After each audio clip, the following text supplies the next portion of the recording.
I work at the Lone Star Diner, off the road from Carson City to Reno. Diner name has of course been changed, for obvious reasons. More on that later. Why do I work at the Lone Star Diner, off the road from Carson City to Reno? Well, because, kind stranger, my life plans didn't work out.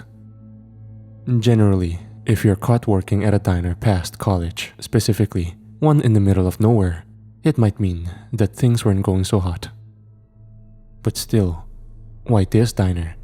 Why Lone Star specifically? I am aware you probably aren't actually asking these questions, but I nonetheless believe they deserve a response. Of all of the diners in the world, what makes Lone Star so special is the pay. The pay is fucking great. There are maybe 10 other diners within a 30-minute drive from where I live. Most of them average out to a little over minimum wage. Meanwhile, Lone Star is whipping up a mean $50 per hour. And that hourly rate is due to one single, solitary reason, no matter what anyone tells you. Because of him. My first day on the job was fine, more or less. I'd worked customer service before, so I felt like I could run with the strange surprises that came unique to diners.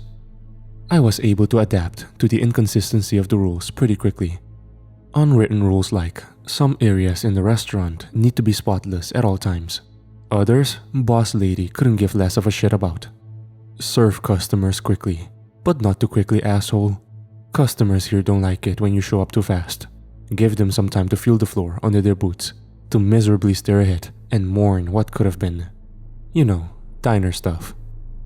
They're here because they want to be alone. Pardon the contradiction. Of course, vaguely defined, whispered only by ghosts, rules extended to the cooks as well. If you were somehow secretly celebrity chef Marco Pierre White in the flesh, your mandate was to keep your damn prowess to yourself. Your job is to make the classics as decently as possible. Not bad, but not amazing. Just poor enough to be really good. That's what the customers are here for. As the weeks unfolded, I rose, or I suppose crouched, to the occasion quite well. You want intentional pinpoint precision mediocrity? You've come to the right person. Most of the patrons just wanted coffee and brunch. Brought them at medium speed with a semi-predictable cadence of waiter or waitress check-ins afterwards. Done, done, and done. Not one for subtlety. One day, I finally decided to ask my boss the question in the middle of a shift. I didn't want to ruin a good thing by doubting it, but fuck me if I wasn't a little curious. Not a full look at the gift horse's mouth. More of a skeptical side-eye. Why $50 an hour? She didn't even look up from her task at the register, methodically counting out bills. Said it on your first day. You gotta be good at following the rules. And when it's an important rule, you'd better be damn well perfect. High expectations here. I made a face. Right. High expectations. You think I'm joking? No, ma'am. I guess I just... Why did I even speak up? I just think you're running a really cool operation here. Cooler than you might realize. It's still work, but the whole thing seems... fair. Christ, my waffling skills were abysmal. Add that to the list of intentional mediocrity. Booyah. She looked up from her duties and shot me a stern look. I don't run this ship, and following the rules here means that you take care of yourself.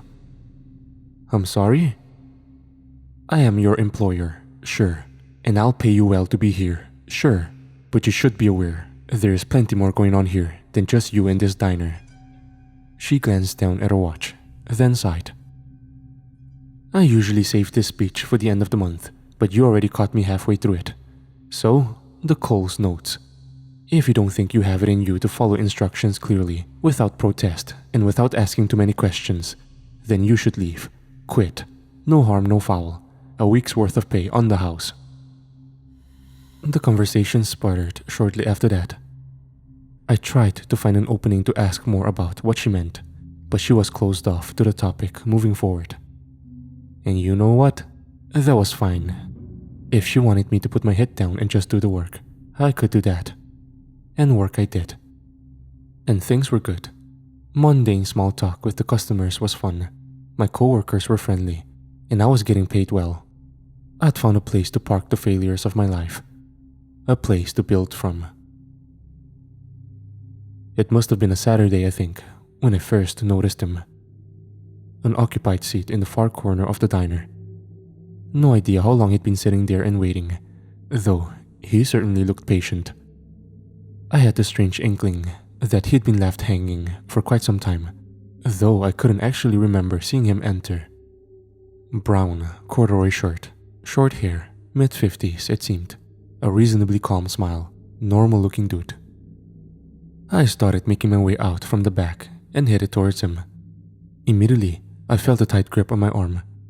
It was Melanie, my boss, with a forceful clutch, enough to make me drop my notepad. Her fingers tightened around my forearm, sharply pinching my skin. "Important rules," she said. "What?" "You remember our chat about rules? Well, this is the most important one, okay?" "Okay?" "That man over there in the corner." She motioned to the man who had caught my attention, sitting upright, hands softly clasped together, coy smile across his face. "You don't go up to him. You don't say a word to him." "But he's a customer." Her hold intensified. She was hurting me, almost as if she was taking out some sort of unseen anger on me. "I'd like to ask you right now to be smart enough to not ask questions and just follow instructions. You don't go to his table. You don't talk to him. You can look at him. You can shout across the room at him if you'd like, though I can't imagine why you'd ever need to do that. But you do not approach him, and you do not take his order." "Or?" A sharp exhale through the nose, a shake of the head, and a glare from my manager. "It's different every time, but it ain't pretty." I watched him from the short distance I'd been offered. It was hard not to. She did too. Unlike the other customers here, I didn't get a sense that he was here to be alone, to reminisce, or to take part in the comfort ritual of a lackluster Eggs Benedict over rye. Instead, I had the sense that he was just curious, mild-mannered, content, but curious. My shift ended not too long after, so I didn't actually get a chance to watch him leave. Regardless, the experience of seeing him and learning about the rule he was connected to left a bizarre, dampening feeling on my mood. I liked my job. I liked coming home and unwinding. I didn't mind being in the middle of nowhere. It felt nice to look up at the empty sky filled with stars, to see them shimmer and shine, and even occasionally shoot across. I made a wish that things in my life would stay simple. I started to get a sense of his cadence. He'd usually show up once a month. The rare times I got to see him, I'd try to squeak in the odd question to my boss. Questions like, "Who is he? Where does he come from? And has anyone spoken with him?" All mechanically met with, "I don't know, I don't know." And, "If you're scared, you're welcome to quit." Then, as fate would have it, one day, Boss Lady fell incredibly ill. My co-workers and I had to convince her to go home midway through her shift, her sickness falling uncomfortably within the usual 1 to 3 day window at the end of the month, when our customer would typically appear.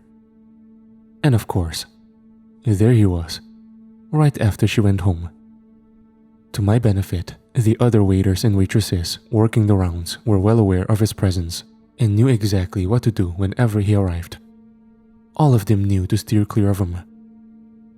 Nevertheless, driven by a foundational curiosity that I just couldn't shake, I used this opportunity to go for it. I shouted a single thing across the floor, knowing Melanie wasn't there to chide me. "Hello, sir? What brings you here?" I asked him. He turned his head from his fixed position in his seat and put a hand to his ear. Clever. "I said, what brings you here?" I called out again, a few notches louder this time, garnering some odd looks from our Thursday patrons. To my surprise, he spoke back. I'm not sure why I was expecting his voice to carry the tone of some twisted, demented demon. Maybe the fear Melanie had instilled in me? The man sounded exactly how he looked. "I'm sorry, dear," he said. "I'm afraid I'm not sure what you're saying. Can you come over and ask me again?" "Nope. I was good." "And I don't mean to be rude about the service," he continued, "but it feels like no one has taken my order for quite some time now." I let the exchange end there, diverting my attention back to the other guests. As always, he'd eventually disappear without fanfare, without the clatter of the entrance bell or any sight or sound of his steps across the diner floor. Our backroom conversations about him remaining dreadfully short while he was there. Just, he's here, and he's gone. And the odd, when we really needed to say it. I feel weird about this. It took me a while to understand where my brazenness to address this strange middle-aged man came from. In truth, I was just afraid. His presence and all of the questions tied to his being at our diner were disrupting this otherwise great arrangement that I felt I had. It seemed right, in the moment, to stand at the very edge of my bravery and say something to him. Of course, now that he was gone, I just felt worse. The next week, I was invited to something pretty interesting at work. I generally have a good amount of visibility into what Melanie, boss lady, does on a daily basis. The only element that remained elusive was her bi-weekly check-in with a particularly sharp-dressed, agent-looking fella. There was a pretty consistent presence of state troopers, agents, and similarly uniformed men and women dropping into the diner, though I seldom paid it mind beyond simply noticing it. Midway through wiping down the tables, only an hour or so into my shift, Mel swung by and said, "Hey, want you in the meeting with the big boss, if you have a few."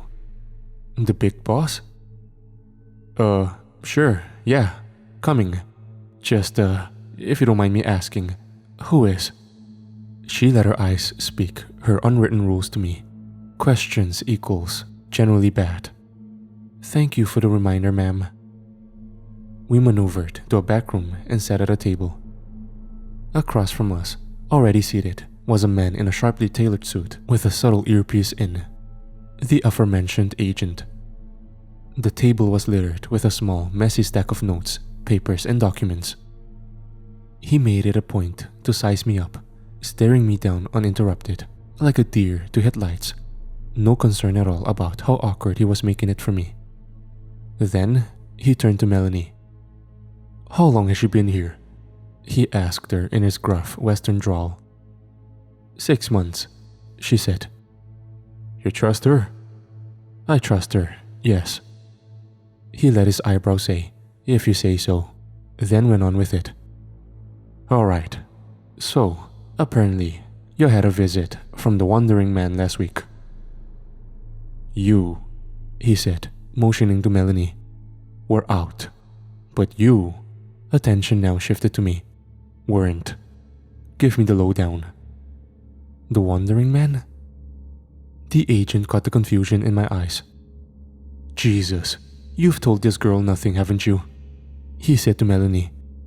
"Sir, I know it sounds weird," she said, "but I personally feel as if the man is almost, I don't know, drawn to curiosity.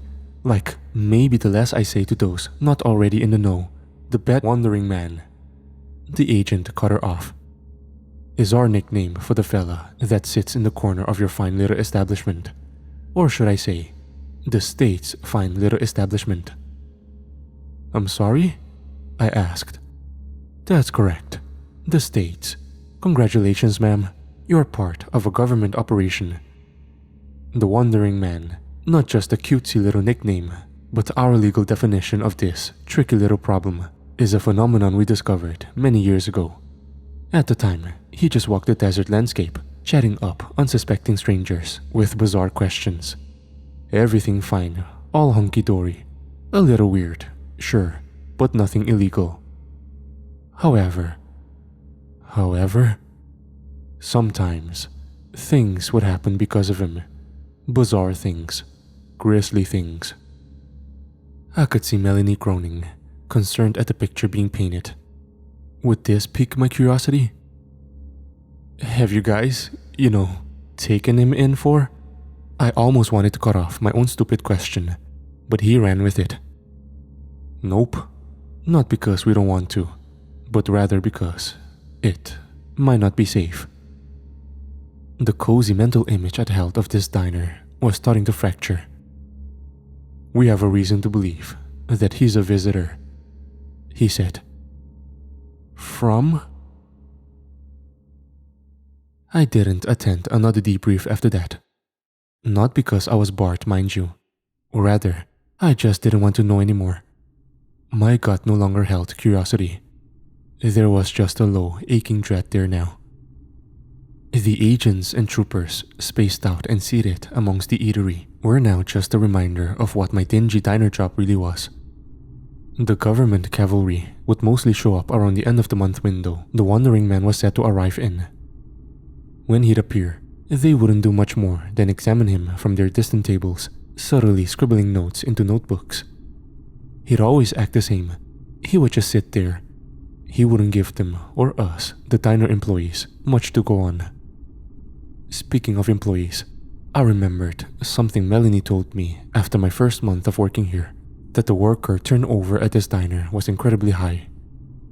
Knowing at the time what everyone got paid, it made absolutely no sense to me. Now, 5 months into the gig, alongside a completely new set of cooks, waiters, and waitresses from when I'd first started, I'd seen firsthand just how true her statement was. None of the leavers claimed as much, but I'm sure the underlying premise of who the diner was really for became subconsciously clear to them during their time here, and it probably didn't sit all too well with them. I stayed, but not because of the pay. I'm actually not sure why I did. We had a new cast of rookie employees now. The ones who understood the vague terms of the situation, just as Melanie, I, and all former employees did, stuck around. Those who couldn't reconcile the situation with their inherent curiosity naturally filtered out. And then, there was Malcolm. It was only his first week. He was a keener, mega keener. He'd bulldozed through a giant list of tasks and was already asking for the next batch of work to chew through. Anything he could get ahead of, anything he could step in for, anything he could learn, he was on it. He wanted to be as helpful as humanly possible. I think the salary of the role for a guy his young age was just too alluring for him. For our part, Melanie and I tried our best to get him to pace himself. We were both giving him the spiel now. By this point, we'd more or less perfected it. There are things about this diner that are strange, rules you will have to follow and not think about. Rules that are concrete, immutable, and non-negotiable, like gravity. He nodded. At that moment, I really believed he was internalizing my words. And if that doesn't work for you, and if you don't think you can take care of yourself, then you shouldn't work here, I continued. There was always a visceral feeling in my stomach whenever I saw the wandering man in the corner during the same week that we were onboarding new staff. I'm sure Melanie felt it too. On those days, Mel and I would both work the till, and if we saw anyone coming out from the back, we'd stop them with a simple grab of the arm. Malcolm stepped out, and I did just that, a rough grasp of his forearm, just like Melanie had done to me when I first started. He recoiled in surprise. "Remember that little chat about rules we just had?" I said. He nodded meekly, as if he was already in trouble. I pointed to the man seated at the far table, in the brown corduroy shirt, staring straight ahead, with what I believed at the time no real reason to be here, and I said, "You will not, under any conditions, serve that man. Don't go up to him, don't talk to him, pretend he doesn't exist." Malcolm lifted the garbage bag he had been holding in his hand. In my nervousness, I hadn't actually clocked what he was stepping out for. "Just doing garbage duty, ma'am," he said, but understood. And then he left out the front door with his usual swagger. The dumpster wasn't as close as we would have liked it, so I appreciated his willingness to take on this duty so soon into his employment. I turned back to observe the wandering men. We had a crowd of agents in attendance that day, scattered about the restaurant. The man wasn't one to speak up often. Today was an interesting exception. "Officers," he said, "if you have any questions, feel free to join me at the table to ask them." The agents around the room reacted, mainly with snickers. "Seriously, if you come sit with me, I'll be happy to spill it all. Truly." Even more laughs, but no one bit. And yet, he continued, pointedly, "I know you're curious. I know you take notes. I know you talk about me. I know you built this establishment for me. I know you." As I reconciled the fact that this was the most words I'd ever heard him string together in succession, I heard the chime of the bell. A door had opened. Malcolm was dusting his hands as he entered through the diner's side door. A door which was situated right beside the table the wandering man was seated at. It all happened so fast. And yet, it played out in front of me excruciatingly slowly. As if there was a moment, a single solitary second, where I could have stepped in. The wandering man dropped any pretext of an exchange with the agents, stopping his sentence midway and adopting a completely new demeanor. He played the role of a low, miserable, tired man and said, 30 visits, terrible service every time, in a pathetic tone, just as Malcolm walked by. Malcolm instinctively plucked a notepad out from his chest pocket and turned his head to face the man. "Hey, I got you, Chief. I can have him ring something up for you. What are you?" And then, Malcolm froze in place, and the wandering man's expression turned Cheshire Cat white. His neck alternated between tensing and fluttering with what seemed to be undeniable excitement. The men started getting up from the table, and then, immediately, both of them were gone. Malcolm and the Wanderer had vanished out of existence entirely. The insanity of the moment was interrupted by the coded language I heard blared over a megaphone, nonsensical agent speak that has been seared into my memory forever. "Alert! Level black! Wandering target has compromised a civilian. I repeat, civilian has been compromised." And that was that. Melanie quit in the days after. She wasn't mad at me. She told me she always knew she'd leave after the 10th disappearance. Why that specific milestone was required, I have no clue. All I could do from that point was continue to work. On my commutes home or during lunch breaks, I would look up at the stars and put out the wish that Malcolm be brought back home, back from wherever he'd been taken. The debrief with the agents brought me no solace. The exchange with them was simple and short. Where was he taken to? Answered with, "He's gone now." With a perpetual dagger in my soul now, I had only the smallest of silver linings, if you can even call it that. A lesson. The lesson that I needed to be even more watchful, even more diligent. And on days when the wandering man was visiting, the only server at the diner, no exceptions. I knew the agents weren't happy about that. None of them said it to me explicitly, but I could tell that they would learn something new about him every time he whisked someone away after a mistake was made. It was a weird, Darwinian setup they had created. We were a zoo they could use to learn more about a specific animal, a specific entity, a specific visitor. No dice. They just have to watch him sit now, or wait for him to do something different. I waited for the 3-day stretch at the end of the month that he usually appears in. Things were quiet up until that point. When he finally showed up, it wasn't what I expected. For the first time ever, I saw the wandering man walk right through the front door, in the dead of night, at the tail end of my shift. I was at the till, paralyzed, as he took step after step to close the distance. And then, he was right there, standing in front of me, and I was sure, absolutely sure, that I was going to die. He smiled. "Don't worry, I have my own little set of rules I play by," he said. I didn't say a word. This was no man's land right now. "I know you've been curious about me. I've admired it from the moment you first spoke up to address me.